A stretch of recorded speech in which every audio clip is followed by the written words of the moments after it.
What's up everyone? This video is just to inform all of you that we've had a very successful 2017, at least compared to previous years.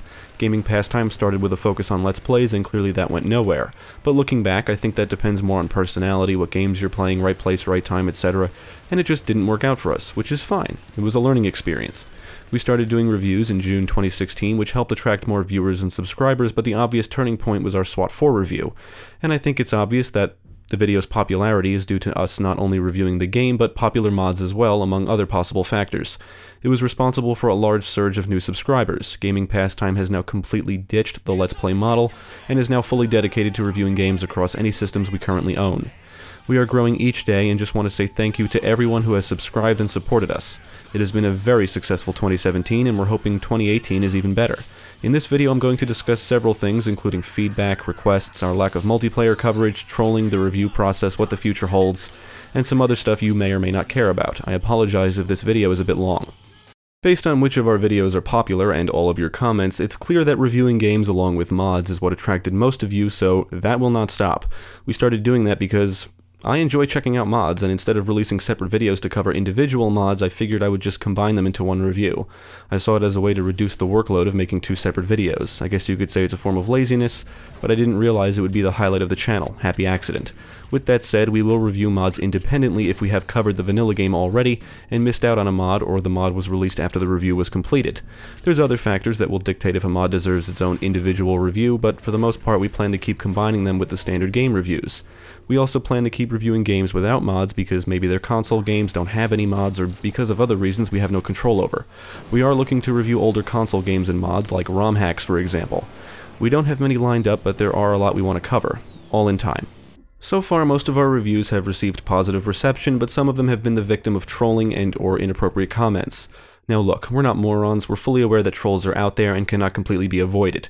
Nature of the business.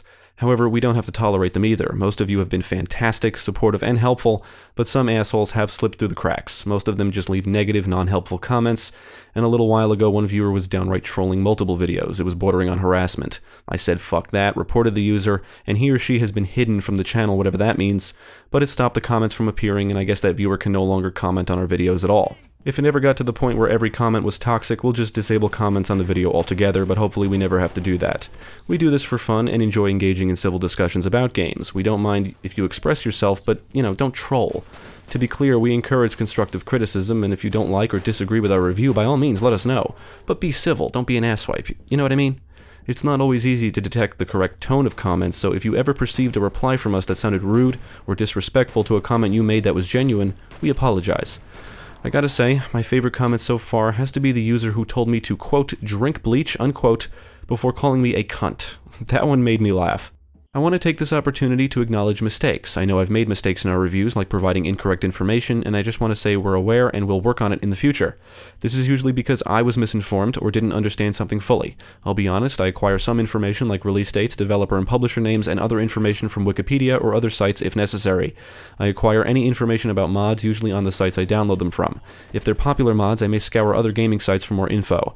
In our review of SOCOM, I believe I claimed you cannot replay through missions. I was wrong.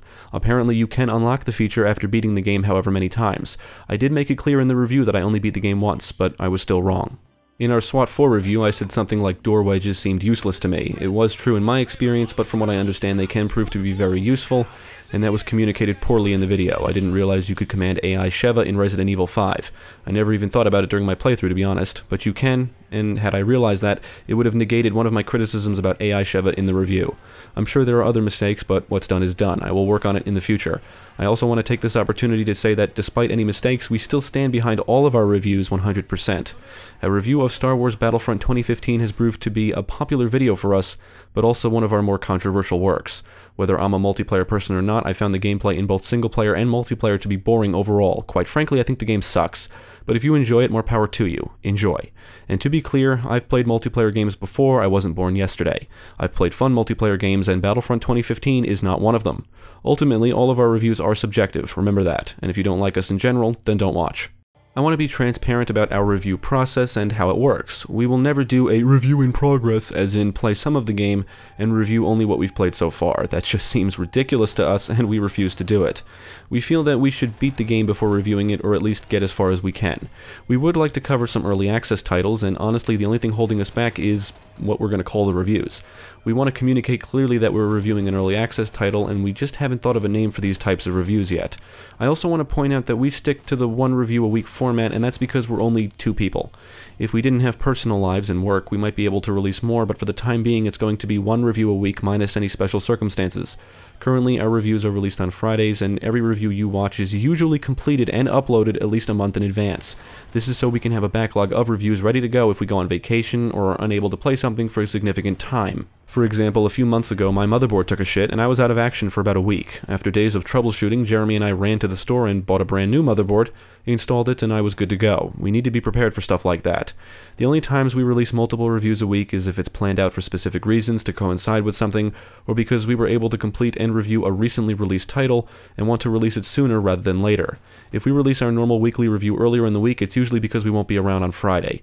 You may notice many of our reviews are a bit on the long side. We could shorten them, but then we would have to cut things out we want to say. For example, there's no way we could review a GTA game the way we do in only 7 minutes. I just don't see how it's possible. At least not based on how we structure our reviews. Our reviews follow this format: introduction, story, gameplay, which covers multiple topics and is most of the review, tech, fun factor, and conclusion. We play the game while recording everything, take notes as we play, write the review, rehearse and record the narration of what was written, and then take the recorded clips and put them together with the narration to create the review. That's a basic overview of the entire process. After the game is beaten, it takes about 2 to 3 days to complete the video review. Writing it out is probably the most challenging part. I know many of you are probably wondering about our lack of multiplayer coverage. We are a single-player focused channel. We are not multiplayer people, we're not competitive, and most importantly, we don't enjoy relying on other people for our enjoyment. Multiplayer is not fun for us. We obviously play cooperatively through games, as seen in some of our reviews, but that's the extent of it. We cover single-player portions of games and mods that affect single-player. I was big into some competitive multiplayer-focused titles in high school, and that was it for me. I'm kind of done with that now. There are many channels out there that cover multiplayer and their metagames, but we mostly enjoy good single-player and local cooperative experiences. And quite honestly, I'm sick and tired of multiplayer and social gaming being shoved in my face, which is a thing in many games and their marketing. But never say never. There may be a review here and there where we'll cover multiplayer, but don't ever expect it as of right now, and it's definitely not the reason we enjoy playing video games. I know we're probably in the minority. Many people are obsessed with multiplayer and social gaming, but we just prefer the single player. You fire up the game and enjoy. There's no reliance on other people. I do want to say that if any of our subscribers would like to play a game with us, we're not going to say no. However, obviously this will rely on time, schedules, coordination, and other factors. Now I'd like to take the time to acknowledge many of your comments. Many of you have commented that you hope we grow and are baffled by the fact we're not bigger. First of all, thank you. We greatly appreciate that. And second, believe me when I tell you that we'd like to grow and attract an even larger audience, but obviously we're not doing something right. We do believe it has something to do with the lack of advertising. I mean, we do the basics. We upload the video, share it across social media in our Steam group, but I guess we just suck at advertising.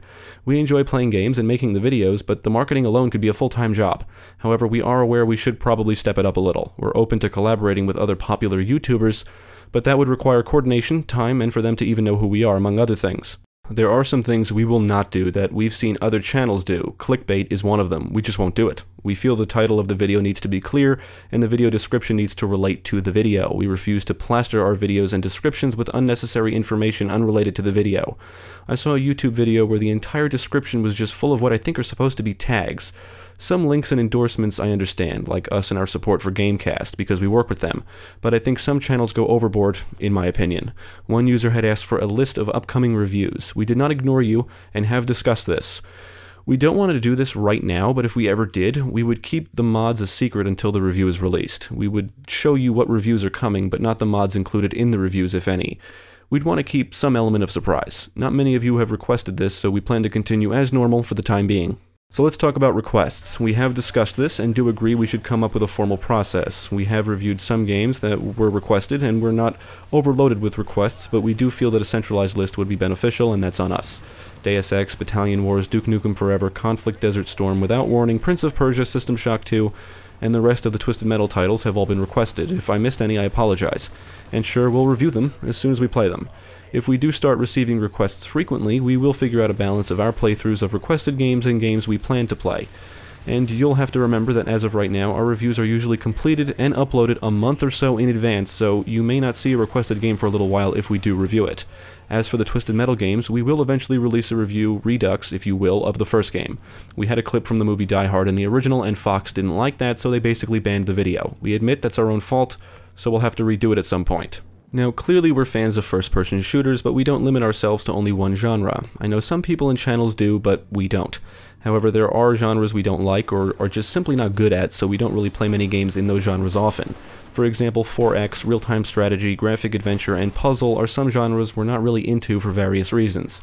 There are some games in those genres we enjoy, but we usually need to be in the mood to play them, or at least set aside some time to learn and understand their mechanics fully so we can beat them. We're usually playing 1 or 2 games at any given time, and recently we've been able to complete at least 1 review a week.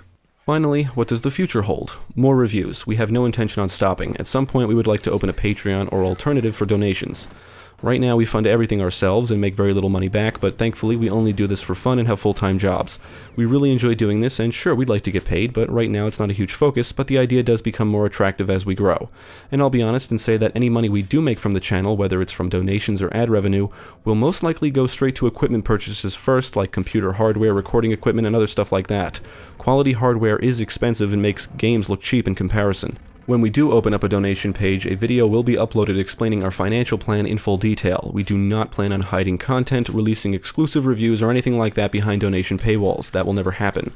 And I personally am not keen on constantly begging for subscribers or donations, so we have no intention on filling up our videos with constant begging, requests, or unnecessary advertisements. I prefer a potential subscriber to be attracted by the work itself and not by the constant request to click the subscribe button. But that's just my personal philosophy, and I understand that asking for support here and there isn't a bad thing. Maybe a little shout out at the beginning or end of videos. It needs to be worked out, and we are working on a plan. Now, I've discussed our plan to transition to 4K before, and that still is in the works, but it will take time. We need the appropriate equipment, we need to look at storage space requirements if we can manage to keep our 60 FPS standard, and other stuff. It's going to be a while, and we know we need to keep up with the times and technology. Now, not that anyone has said or requested anything, but I just want to say that we have no intention of filling our reviews with fluff like cutaways to clips of us, random bullshit, or anything like that. We have nothing against face reveals, but we have no reason to really put ourselves in the reviews. We create the reviews based on the reviews we've enjoyed watching over the years. I'd like to end this video by saying thank you to all of you that have subscribed or even just watched our videos. We appreciate all of the positive feedback, constructive criticism, and support. I'd also like to give shoutouts to other companies and channels that have been a big influence on our reviews. I'm a huge fan of many early GameSpot reviews. I'm talking the ones presented by Jeff Gersman and Greg Kasabin, among others. I was also big into game trailer reviews. Whoever does the voice work has the ultimate voice for this business, if you ask me. I have to give a big shout out to Classic Game Room. I absolutely love Mark's quirky humor, optimism, and how he tries to find the positive in each game. Finding the positives in any game we play is a big focus for us. And Mark, please think about bringing back Derek. I'd like to give a shout out to Lazy Game Reviews. I mean, the dude has a video of Doom running on a calculator. That's what's up. His videos are fantastic, informative, and his voiceover work is phenomenal.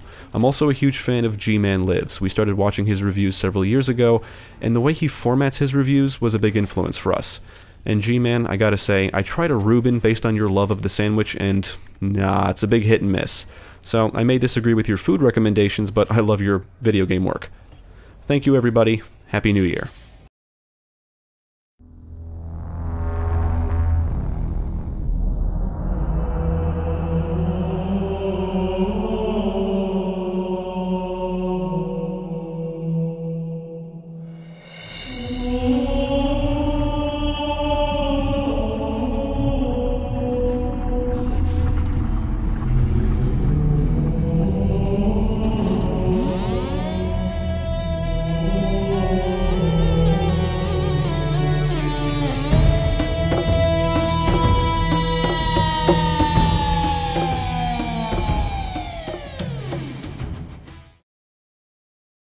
Thank you for watching. If you enjoyed this video, check out the rest of our channel for more quality content and follow us at the links below. If you're interested in gaming news, let's plays, live streams, and even podcasts, be sure to visit our friends over at GameCast.